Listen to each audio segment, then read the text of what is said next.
बिस्मिल्लाहिर्रहमानिर्रहीम, अस्सलाम वालेकुम। मैं हूं ज़ैनुल आबदीन। आप देख रहे हैं प्रोग्राम सच बात नुसरत मिर्ज़ा साहब के साथ। आज के मौज़ूआत आपने देख लिए। मिर्ज़ा साहब अस्सलाम वालेकुम। वालेकुम सलाम और अस्सलाम वालेकुम नाज़रीन कराम। मैं अभी जो आज का मौजू है वो तो अमेरिका जो शिकस्त का जो मलबा पाकिस्तान पर डाल रहा है। इन सारे मौज़ूआत पे आने से पहले कॉमेडी किंग उमर शरीफ साहब का जो इंतकाल हुआ है उस पर कुछ साहब ये हमारा बड़ा बहुत एसेट था पाकिस्तान का, और इस लिहाज से भी कि वो कराची के रहने वाले थे और बड़े बेताज बादशाह माने जाते थे कॉमेडी के। उनका इंतकाल हो गया है। ये वो इलाज के लिए अमेरिका जा रहे थे तो रास्ते में उनको लैंड करना पड़ा जर्मनी में, जहाँ पर वो उनको नमूनिया हो गया और फिर उनका वहाँ इंतकाल हो गया। तो हमें उनका इंतकाल पर अफसोस है कि एक बड़ा यानी पाकिस्तान का जो सितारा था तंज़ मज़ा का, वो डूब गया है। और हम दुआ करते हैं कि अल्लाह ताला उन्हें अपने जवार रहमत में जगह दे और उनके जो उनके लवाहिकीन हैं उनको सब्र जमील अता फरमाए। और अच्छा, लियाकताबाद के लोगों के लिए काबिल फ़ख्र बात ये थी कि वो बात है कि वहाँ का था, और वो जिस अंदाज से गुफ्तगू करते थे वो एक किस्म की हमारी जो टिपिकल लैंग्वेज है लियाकताबाद की, उसका भी इजहार करते थे जी। जो जब वो गुफ्तगू करते थे तो बिल्कुल मालूम हो जाता था कि जैसे कि दिल्ली में जो उर्दू थी वो जो कारखानेदारों की ज़बान थी, वो उसी तरह की ज़बान जो लहजा और ज़बान था, अंदाज़ था, वो टिपिकल अवामी अंदाज़ था। वो उसके ज़रिए से वो अपने मद्दाओं की उनकी बड़ी तादाद है, पूरे पाकिस्तान ही नहीं बल्कि दुनिया भर में, इंडिया में और पाकिस्तान में और दुनिया भर में उनकी बड़ी तादाद ऐसी मौजूद है कि जो उन पर उनको याद रखती है और उन पर उनके और वाकई उनके जो भी उनके प्रोग्राम हैं वो बेमिसल हैं और तारीख़ वर्षों तक याद रखे जाएंगे। बिल्कुल। मेरे साहब आ जाए, आप मौज़ूआत की तरफ चलें अपने। जनाब मोहतरम एजाज़ अहमद चौधरी साहब से बात करना चाहते हैं। साबिक़ सेक्रेटरी खारजा। अस्सलाम वालेकुम एजाज़ अहमद चौधरी साहब। मेरा सवाल ये है कि ये अमेरिका जो पाकिस्तान पर अपनी शिकस्त का जो मलबा है पाकिस्तान पर डालना चाहता है। दूसरा सवाल ये है कि क्या ये अफ़गानिस्तान में और अमेरिका के दरमियान में कोई खुफिया माहिदा है जिसके तहत वो अमेरिका को स्पेस दे रहा है, अब तालिबान स्पेस दे रहे हैं। उनका एक जहाज़ जो है वो 30 तारीख को वहाँ गया है या किसी वक्त जाएगा। ये वो यानी मतलब है कि एक किस्म का ट्रैफिक शुरू कर रहे हैं बिटवीन अफ़गानिस्तान, एयर ट्रैफिक शुरू कर रहे हैं बिटवीन अफ़गानिस्तान और न्यू दिल्ली। अमेरिका एक सुपर पावर है और अफ़गानिस्तान में एक बहुत ही हजीमत का उसको सामना करना पड़ा है, बहुत बड़ी हजीमत का। और आपने देखा है कि उनके जो जनरल्स हैं उन्होंने सेनेट आर्म सर्विसेज कमेटी के सामने भी, जो कांग्रेस की कमेटी है, उसके सामने भी इस बात का इकरार किया है कि ये एक स्ट्रेटेजिक फेलियर थी हमारी, और इस वजह से उनको इस बात का ख्याल भी नहीं था कि उनकी जो बनाई हुई हुकूमत है जिस पे उन्होंने अरबों डॉलर खर्च किए हुए थे वो ऐसे ज़मीं बोस हो जाएगी। उनको इस बात का भी शायद नहीं था अंदाज़ा कि ये हुकूमत जो है उसकी जो फौज है वो भी नहीं खड़ी हो पाएगी। तो चुनांचे एक हजीमत तो है। अब सुपर पावर तो ये बर्दाश्त नहीं कर सकती है कि भाई ये सारा मलबा उन पे पड़े, और क्योंकि स्पेशली इस वक्त डेमोक्रेट्स पे रिपब्लिकन्स का बहुत जोर है। तो चुनांचे आपने दुरुस्त कहा कि वो मलबा पाकिस्तान पे डालने की कोशिश कर रहे हैं, लेकिन ये कोशिश नाकाम हो रही है। नाकाम इसलिए हो रही है क्योंकि सारी दुनिया को इस बात का इदराक है और पता है कि पाकिस्तान पिछले 20 साल से मुसलसल एक पैगाम दे रहा कि जनाब अस्करी हल नहीं है, सियासी हल होगा। पर अगर अस्करी हल होगा तो फिर तो किसी तरफ भी जा सकती है। यानी अगर अमेरिका तालिबान को नीस्तो नाबूद कर देगा तो ये भी हो सकता है कि तालिबान जीत जाए, और वही हुआ। तो चुनांचे हम ये अभी भी कह रहे थे और आज भी हम तालिबान को कह रहे हैं कि अस्करी हल नहीं है, इसका सियासी सेटलमेंट होनी चाहिए। इसी वजह से ये डिमांड भी हमारी तरफ से, डिमांड तो नहीं, एडवाइस भी हमारी तरफ से जाती रही है, खित्ते के तमाम ममालिक तरफ जा रही है अफगानिस्तान के तालिबान को कि भाई आप स्टेबिलिटी के लिए सारों को लेकर चले। तो इस वक्त पाकिस्तान पे कोई मलबा नहीं डाल सकता। पाकिस्तान की पॉलिसी लाइन की जीत हुई है, ये थोड़ा चीखो पुकार करेंगे लेकिन उससे ज्यादा नहीं कर सकते हैं। अब रह गया कि जी दबाव। आपने जो दूसरी बात की कि क्या वो इसको बुनियाद बनाकर दबाव डालेंगे, यानी कोई खुफिया मुआहिदा तालिबान के साथ करके या हिंदुस्तान को कोई बड़ा किरदार देकर, तो जिसकी वजह से पाकिस्तान पे दबाव डालें। तो मैं आपको ये भी बताता चलूं कि हिंदुस्तान की तो पॉलिसी बहुत ही ज्यादा नाकाम हुई, उनके तो अरबों डॉलर वैसे ही जाया हो गए, क्योंकि उन्होंने एक दूसरा फ्रंट पाकिस्तान के खिलाफ खोल रखा था। और अशरफ गनी साहब ने 7 साल उनको इतनी जगह दिए रखी, और पाकिस्तान के जो दुश्मन एंटिटी थी, टीटीपी और ये वो BLA वगैरह, उनको हिंदुस्तान की तरफ से मदद थी। अब उनको कम से कम वो स्पेस अवेलेबल नहीं है।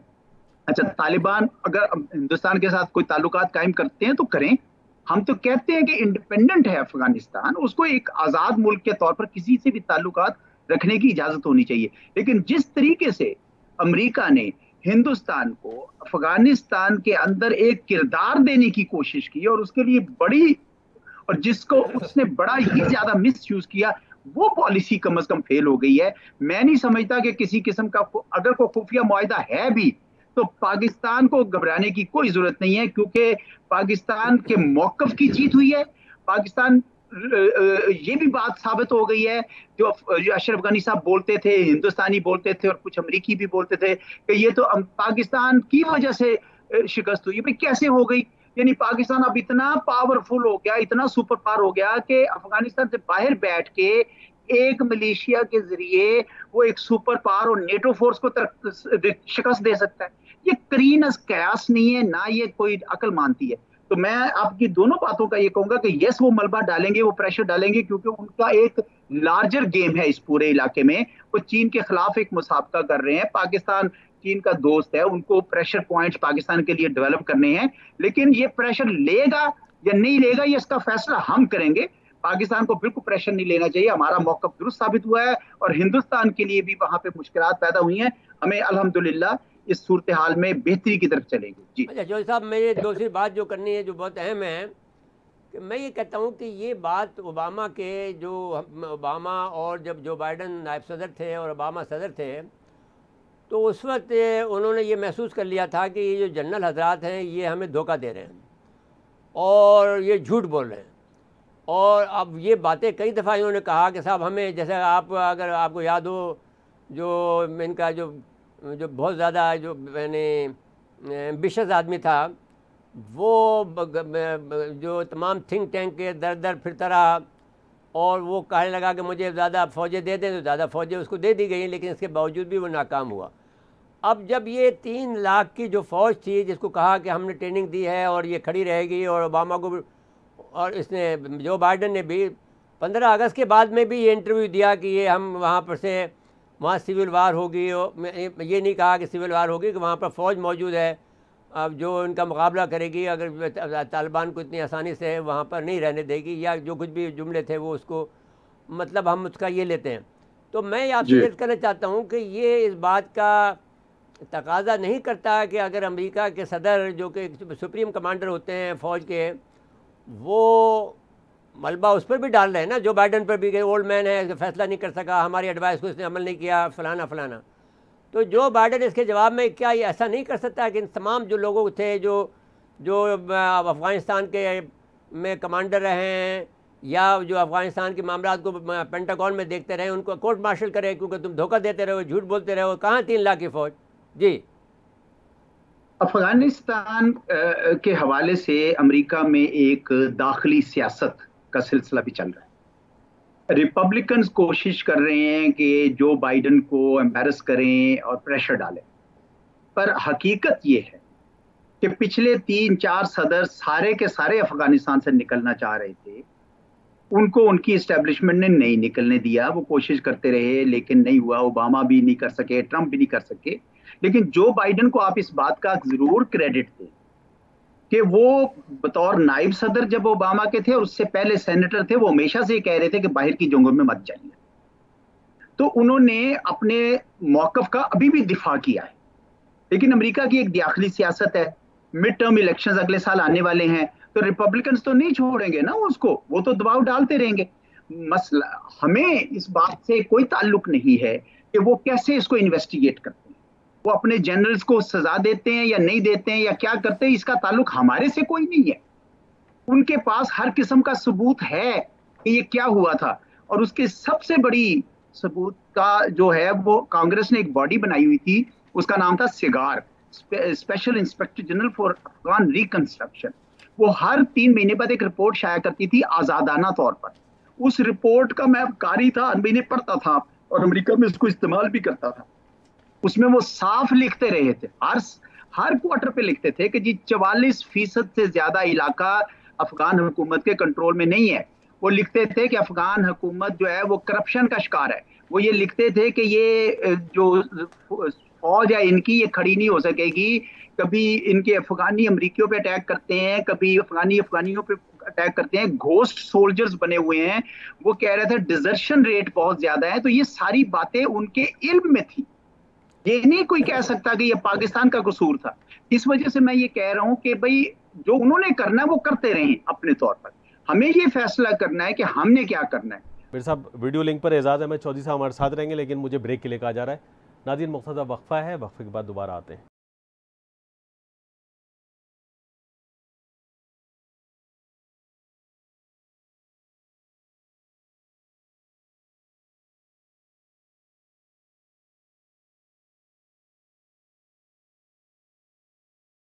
एक बार फिर प्रोग्राम में खुश आमदीद कहते हैं। जी मेरे साहब एजाज अहमद चौधरी साहब, साबिक सेक्रेटरी खारजा, वीडियो लिंक पर मौजूद हैं। जी एजाज अहमद चौधरी साहब, आपसे दरख्वास्त है कि अपनी बात को मुकम्मल कर लें। हमने जो फैसला करना चाहिए वो ये कि हमारे मौक़िफ़ की जीत हुई है। हमें बिल्कुल ना तो इस पे इतराना चाहिए, ना कोई भड़क लगानी चाहिए, लेकिन एट द सेम टाइम अगर कोई हम पे दबाव डालता है तो हम उसका दबाव ना लें। हम उसको बताएं कि अब ये दूसरा सवाल मेरा ये है कि अमेरिकी नायब वज़ीर ख़ारजा का इस्लामाबाद ने से कबल पाकिस्तान से डू मोर का मुतालबा और शिद्दत पसंदों के खिलाफ फैसला फ़ौर कार्रवाई होनी चाहिए कहा उन्होंने। अब हमारा उससे ये है कि अब पाकिस्तान के एटमी जो प्रोग्राम है उसके ऊपर फिर बातचीत करनी शुरू कर दी है कि साहब वो अब पहले तो कहते थे दहशत गर्दों के पास चला जाएगा, अब मोदी दहशत गर्द के पास चला गया है, वो उस पर उनको फिक्र नहीं है। लेकिन अब तालिबान, जब हम अपने तमाम इतने बड़ी दहशत गर्दी का हमने मुकाबला किया जो कि इनकी तरफ से थोपी गई थी, वो उसको इनको फेल किया हमने। और फिर आपको याद होगा जब TPT को हमने सवाल से निकाला तो हर आदमी आके देखना चाहता था सवाल में जाकर के वाकई हमने ये काम कर लिया कि नहीं कर लिया। इनकी बचाई हुई सुरंग जो थी वो हमने बायूरी सिंह उसको हमने तबाह कर दिया था। तो आप ये बताइए कि ये जब आगे कह रही है तो वो आपको उसी से कनेक्ट करेंगे कि ये सिर्फ सब दबाव डालना चाहते हैं बस? जी जी जी जी, एब्सोल्युटली एब्सोल्युटली। भाई न्यूक्लियर असासे जितने हमारे महफूज हैं अल्हम्दुलिल्लाह, वो किसी के नहीं है। हमने बड़ा काम किया है कमांड एंड कंट्रोल पे, न्यूक्लियर सेफ्टी पे, न्यूक्लियर सिक्योरिटी पे। अक़वाम मुत्तहिदा जो एटॉमिक एनर्जी एजेंसी है, इंटरनेशनल एटॉमिक एनर्जी एजेंसी, उसके अंदर अगर आप उसकी वेबसाइट पे जाएं तो कई हजार केसेस हैं इसकी फिसाइल मटेरियल की चोरी के। एक केस पाकिस्तान का नहीं है। फिर हिंदुस्तान के यूरेनियम के 3 केसेस निकले चोरी के। तो बात यह है कि ये अपनी जियो पॉलिटिक्स में मोदी साहब के हिंदुस्तान के साथ पींगे बेशक बढ़ाएं, उनका जो वहां जुल्म कर रहे हैं वो मुसलमानों पे, ईसाइयों पे, सिखों पे और दूसरों पे, वो उनको नजर नहीं आ रहा। चले वो आप अपनी जियो पॉलिटिक्स करते रहें, लेकिन पाकिस्तान को कोई डू मोर का मुतालबा नहीं कर सकता। पाकिस्तान ने सबसे ज्यादा दहशतगर्दी के खिलाफ बेहतर काम किया और उसको शिकस्त देकर दिखाया है। तो अल्हम्दुलिल्लाह ये जितने प्रेशर पॉइंट्स हैं, ये प्रेशर पॉइंट्स हजूर उसी वक्त तक है जब आप प्रेशर लेंगे। अगर आप प्रेशर नहीं लेंगे तो ये कोई प्रेशर पॉइंट्स नहीं है। तो इस वजह से डू मोर का मुतालबा हम बिल्कुल नहीं मानेंगे। डू मोर वो करें, उन्होंने गलतियां की हैं अफगानिस्तान में, हमने कोई गलतियां नहीं की, हमने तो दुरुस्त की। और आज भी हमने बड़ा सही मौक़िफ़ अफगानिस्तान के हवाले से अपनाया हुआ है। हम उनको सही मशवरे दे रहे हैं कि जनाब आप सबको साथ लेकर चलें, बशरी हकूक की हिफाजत करें। आप जो आपने दहशतगर्दी के खिलाफ आपने कहा था कि हम आईसिस को, अलकायदा को नहीं आने देंगे, हमारा मुतालबा ये है कि TTP और इन लोगों को भी आप नहीं आने देंगे। हाँ, अब ये बात जो आपने TTP की है ये बड़ी इम्पोर्टेंट है। वो अब ये TTP फिर कहती है कि हम पाकिस्तान के दस्तूर को नहीं मानते, पाकिस्तान को नहीं मानते, हुकूमत को नहीं मानते। और वो तालिबान बहरहाल वो कहते हैं कि हम तालिबान फिर भी हमारे उनको जो ज़ाहिर है कि जो हमें मतलूब लोग हैं, जो शरारती हैं, जिन्होंने कत्ल किए हैं यहाँ पर APS से लेकर और तमाम लोगों पर, तो अब दोस्ती का तकादा तो ये है कि हमारे हवाले करें अब उनको। देखिए, हमारी तरफ से ये मुतालबा होना चाहिए तालिबान की हुकूमत से कि ये हमारी रेड लाइन है। ये जो टीटीपी है, बीएलए है, बीआरए है, जमातुल अहरार है, इस किस्म के जितने जो ग्रुप्स हैं वो हमारे लिए बहुत अहम है कि वो हम उनको यानी कोई किसी किस्म की अफगानिस्तान की जो सरजमीन है वो इस्तेमाल ना कर सके। लेकिन जो तालिबान क्या करते हैं इस मामले में हमें मेरे ख्याल में जो उनके साथ बड़ा क्लियरली बात करनी चाहिए। जी अच्छा जी, मैं आखिरी सवाल कर रहा हूँ। लद्दाख और चीन में फिर तनाव बढ़ा है और बड़ी तादाद में भारतीय फौजियों की तैनाती हुई है और वो एक सुरंग भी बना रहे हैं जो कि कश्मीर को लद्दाख को जोड़ेगी, जो रास्ता तवील रास्ता उसको शॉर्ट कर रहे हैं। तो ये आप समझते हैं कि ये ऊँट किस करवट बैठेगा अब, या गुज़िश्ता साल की तरह से फिर इनकी ठुकाई होगी, या फिर अब ये बेहतर पोजीशन में आ गए हैं? मैं तो ये देखता हूँ कि हिंदुस्तान में जो मोदी की हुकूमत है वो एक ऐसी रविश पर चल निकली है जिससे हिंदुस्तान को बहुत नुकसान होगा। पहले तो ये कि आप एक हिंदू रियासत बनाना चाह रहे हैं, जिसका मतलब ये है कि गैर हिंदुओं को वहां पे रहने के लिए कोई खास जगह नहीं मिलेगी। तो वहां पे आप एक किस्म, मैं उनके वहां भी बहुत बड़ा शोरश देख रहा हूँ, एक कमोशन देख रहा हूँ इस हवाले से। दूसरा, अमेरिका की जो उनके साथ दोस्ती हुई है उसको इन्होंने इस्तेमाल करते हुए कोशिश की है कि अपने इलाके में सारे में इजारादारी करें। तो नतीजा ये हुआ है कि इस वक्त मोदी के हिंदुस्तान की तकरीबन तमाम हमसायों से बड़े हालात नाजुक हैं। इवन पाकिस्तान से तो हैं ही, चीन के साथ भी हैं, श्रीलंका पे भी दबाव डालते रहते हैं, नेपाल को उन्होंने इकोनॉमिक ब्लॉकेट करके रखा है। तो ये हिंदुस्तान जो है, ये जो पुराना था ना कि जी हम सेकुलर हैं और हम प्लूरलिस्टिक हैं, डेमोक्रेटिक हैं, ये उनके लिए बड़े मसाइल पैदा होंगे। जहाँ तक कश्मीर का ताल्लुक है, कश्मीर पे जिस तरह इन्होंने कब्जा किया हुआ है और इन्होंने कोशिश की कि हम उसको बिल्कुल एक कॉलोनी बना लें अपनी मुकम्मल करके। आपने देखा सारे कश्मीरी जो हैं, इवन हिंदुस्तान नवाज कश्मीरी भी उनके खिलाफ उठ खड़े हुए। क्या 70 साल की रेजिस्टेंस ने उनको अभी तक हिंदुस्तान को ये समझाया नहीं है कि कश्मीरी आपके साथ नहीं रहना चाहते हैं? और जो आपके साथ नहीं रहना चाहते हैं, आप क्यों जबरदस्ती अपने आप को उन पे थोप रहे हैं? तो ये हमें थोड़ा सा इस मामले में जो हमारा मौकफ है उसके ऊपर कायम रहना चाहिए। और ये मुझे तो इनके लिए मसाइल नजर आ रहे हैं। जी अच्छा जी, अब मैं एक आखिरी बात, क्योंकि आपने टीटीपी की जो बात की है, और अब इसमें देखिए हमें हिंदुत्व को और हिंदुइज़्म को अलग अलग करना पड़ेगा। हिंदुत्व एक जो है फाशिस्ट फ़िलासफ़ी है, जो कि हिंदू तो नहीं, हिंदू मज़हब में तो ये फ़िलासफ़ी नहीं है, लेकिन ये तो हिंदुत्व की फ़िलासफ़ी है जिसको जो कि फाशिज़्म है, जिसमें कि तशद्दुद का एलिमेंट है। और यही वजह है कि अमेरिकी सदर ने और उनके नायब सदर ने उनको याद दिलाया कि आप जो है वो जो है इनकी गांधी की पॉलिसी पर चलें। तो एक तो ये बात, दूसरी बात ये कि क्या हमें ये जो वज़ीर-ए-आज़म साहब ने टीटीपी को एनआरओ देने की बात की, ये दुरुस्त है? मेरे ख्याल में टीटीपी हमारी पाकिस्तानी कौम का मुजरिम है। वो उनको माफ़ी मांगनी चाहिए, अपने गुनाहों की तौबा करनी चाहिए, हथियार डालने चाहिए, और फिर अगर वो और जिस तरह आर्मी पब्लिक स्कूल जैसे भयानक जो काम किए हैं उन लोगों को सजा भी मिलनी चाहिए। और फिर ये अगर रह सकें तो मेरा ख्याल में रहें, लेकिन इनको माफी मांग के रहना चाहिए। ये वो सवात वाला सिलसिला जिसकी आपने मिसाल दी थी, उस तरह की अब बिल्कुल हमारी हुकूमत को कोई कबूल नहीं करना चाहिए। ये मेरा अपना जाती राय है। नहीं, मेरी राय भी यही है। मैं कहता हूँ कि ये राय जो है मकबूल राय है। हम कैसे कबूल कर सकते हैं कि इन्होंने कितना बड़ा हमारा वो ज़माना याद करें कि उस वक्त आपका फौजी की गाड़ी जो है विद इन अपने जो फौजी एरिया होता है उसके अंदर भी मूवमेंट करती थी, तो एकदम ये रॉकेट मारते थे उनको जो है इन्होंने एकदम से मैंने बिल्कुल मुक़य्यद कर दिया था कि आप अपनी गाड़ी भी अंदर भी मूवमेंट जो करते हैं तो उस पर भी रॉकेट मारते थे ये लोग। तो उन लोगों को आप कैसे एनआरओ दे सकते हैं? जी नहीं, देखें, एनआरओ की टर्म तो एक सियासी टर्म है आ गई बीच में। बात यह है कि जो मैंने वज़ीर आज़म को सुना कहते हुए टर्किश टेलीविजन को, उन्होंने ये कहा कि भाई इनके साथ हम बातचीत कर रहे हैं। और फिर मैंने कुछ और खबरें सुनी कि उसमें ये भी बात आई है कि वो माफ़ी मांगे। तो अभी उसकी जुज़ियात तय हो रही, मैं उस पर कबल अज़ वक्त नहीं करना चाहता, पर ये मुझे पता है कि वो हमारी कौम के मुजरिम है और उनको हमारे किसी सूरत में भी तालिबान से भी हमें कहना चाहिए कि भाई अफगान सॉइल पे अब हम उनको बर्दाश्त नहीं करेंगे कि आप उनको वहां से रास्ता दें, और पाकिस्तान के अंदर भी उनको माफ़ी मांगनी चाहिए, अपने गुनाहों का अजाला करना चाहिए और फिर एक पुरअमन शहरी के तौर पर रहना चाहिए उनको। जी जी बहुत बहुत शुक्रिया जनाब मोहतरम एजाज अहमद चौधरी साहब, साबिक सेक्रेटरी खारजा। आपके इंतहाई मशकूर हैं कि आपने वक्त इनायत फरमाया। जी मुझे ब्रेक लिए कहा जा रहा है। ब्रेक के बाद आएंगे तो तस्नीम असलम साहब हमारे साथ होंगी, सीनियर सफारतकार। नाज़रीन मुख्तसर वक्फा है, वक्फे के बाद दोबारा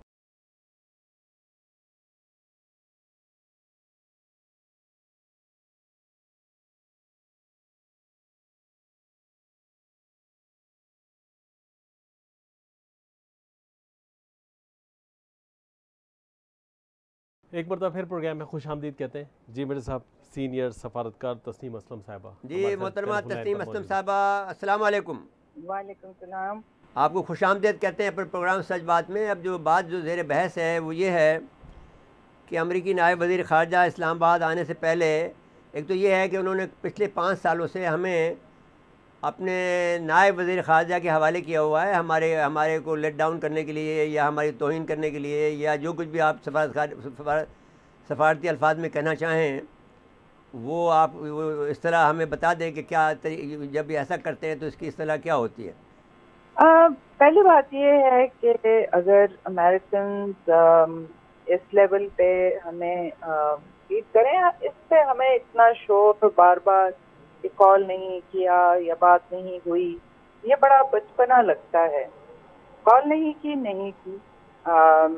कोई इससे कोई ऐसी हमें कोई ज़्यादा इस पे शोर वो मचाने की ज़रूरत नहीं है, ना ही ये ज़रूरत है कि हम उनके लिए जस्टिफिकेशन ढूंढते रहें कि कॉल क्यों नहीं हुई। एक तो ये बात है। दूसरी बात ये है कि वो अगर हमें इस लेवल पे डील कर रहे हैं, ठीक है, उनका सॉवरेन डिसीजन है, लेकिन उसके ऊपर हमने कैसे रिस्पॉन्ड करना है उस पर हमें क्लियर होना चाहिए। हमें ये भी पता है कि पास्ट में भी इस लेवल पे उनके लोग यहाँ आते रहे हैं और उनको अनलिमिटेड एक्सेस मिलती रही है कि जिससे मिलना चाहें वो मिलते रहे हैं। तो वो हमें नहीं करना चाहिए। अगर ये अभी तशरीफ ला रही हैं मोहतरमा, तो उनका जो लेवल है उसी पे उनसे डील करना चाहिए, बजाय इसके कि फॉरेन मिनिस्टर भी मिल रहे हों और बाकी लोग मिलिट्री के लोग भी मिल रहे हों।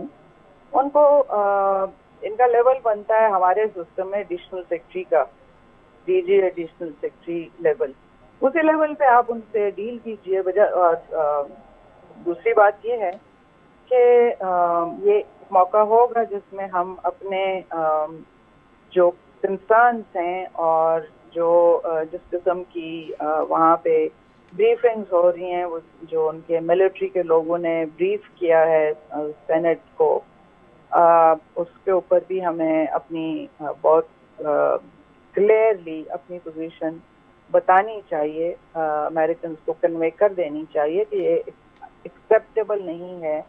और बजाय इसके कि शिकवे शिकायत करें, इसको अच्छी स्ट्रॉन्ग लैंग्वेज में इसका जवाब देना। अभी तक अमेरिका जो है वो सुपर पावर है दुनिया की, और वो हर एक के नेबर हैं और किसी रीजन से वो विड्रॉ नहीं करते। उनकी कभी भी वो इस इलाके को इस तरह नहीं छोड़ेंगे कि यहाँ पे चाइना और रशिया का स्ट्रॉन्ग हो जाए फुटहोल्ड। एक चीज़। दूसरी बात यह है कि BRI और CPEC जो हैं वो स्मूथली आगे बढ़ें, ये अमेरिकन कभी भी नहीं चाहेंगे। तो कुछ ना कुछ तो वो इसमें शरारत करते रहेंगे। तो इसलिए ये हमें रखना चाहिए जहन में कि उनका फिजिकली यहाँ से निकलने का ये मतलब नहीं है कि वो इस रीजन से विड्रॉ कर जाएंगे। यहाँ पे किसी न किसी तरह से उनकी प्रेजेंस रहेगी। और जहाँ तक ये है कि तालिबान की कोई उनके साथ खुफिया अंडरस्टैंडिंग हो, ये बात काफ़ी की जाती है। जाहिर है कि अभी तक ऐसी कोई चीज़ सामने नहीं आई कि कोई खुफिया अंडरस्टैंडिंग है।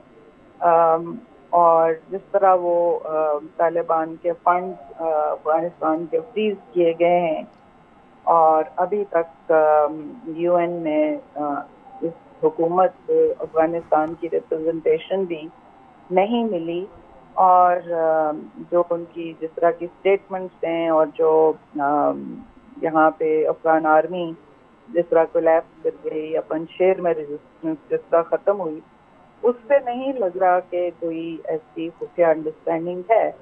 ऑब्वियसली हम ये गेस भी कर सकते हैं।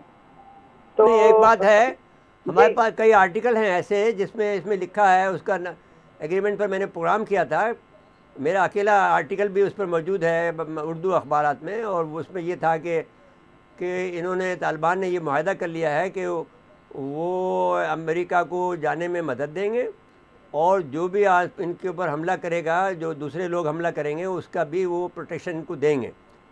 ये तो जाहिर है कि जो दोहा एग्रीमेंट है उसमें यूएस का विड्रॉल, ये तो एक तरह से प्री कंडीशन ही थी कि वो यहाँ पे अमेरिकन को के होते हुए एग्रीमेंट नहीं हो सकता था।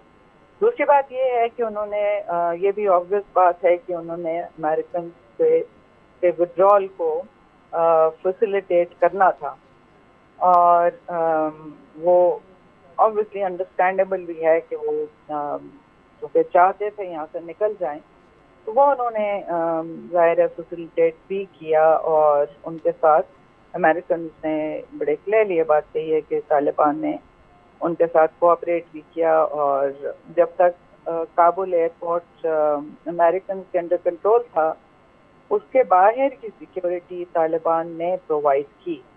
अच्छा तस्लीम असलम साहबा, एक मिनट रुक जाइए। अब मैं आपसे सिर्फ ये आखिरी सवाल करना चाहता हूँ, और वो ये है कि आपने जो जुमला अदा किया है उससे मैं ये ड्राइव करता हूँ कि मीनिंग देयर बाय कि अगर वो सिपैक को नहीं बनने देंगे तो फिर वो, इसका ये मतलब हुआ कि बिलाखिर वहाँ अफ़गानिस्तान में ये शोरिश पैदा करेंगे या पाकिस्तान में करेंगे। ये इस पर आप फरमा दीजिए। ये पॉलिसी तो रही है कि जो भी जहाँ पे भी इनकी प्रेजेंस और जो उनके नज़दीक उनके स्ट्रेटेजिक इंटरेस्ट हैं, वो उसमें इस रीजन का स्टेबल होना, पीसफुल होना और इकोनॉमिक प्रोजेक्ट्स का आगे बढ़ना शामिल नहीं है। क्योंकि इस वक्त अमेरिका की उनकी जो एडमिनिस्ट्रेशन है, एस्टेब्लिशमेंट है, उनका फोकस ये है कि किसी तरह चाइना का रास्ता रोका जाए, और उनकी जो कनेक्टिविटी के प्रोजेक्ट्स हैं जो चाइना को जिस तरह वो ब्लॉक करना चाह रहे हैं और उनको कंटेन करना चाह रहे हैं, उनके रास्ते में मुश्किलें पैदा की जाएं। तो वो चाहे वो इन ममालिक में जो इन्वॉल्व हैं या जो पास हैं, उनके अंदर अपने लोगों को जो उनके लिए उनकी तरफ जिनका झुकाव है उनको सपोर्ट करके करें, या फिर कोई ऐसी सिक्योरिटी सिचुएशन ऐसी क्रिएट कर दें जिसकी वजह से ये प्रोजेक्ट सुस्ती का शिकार हों।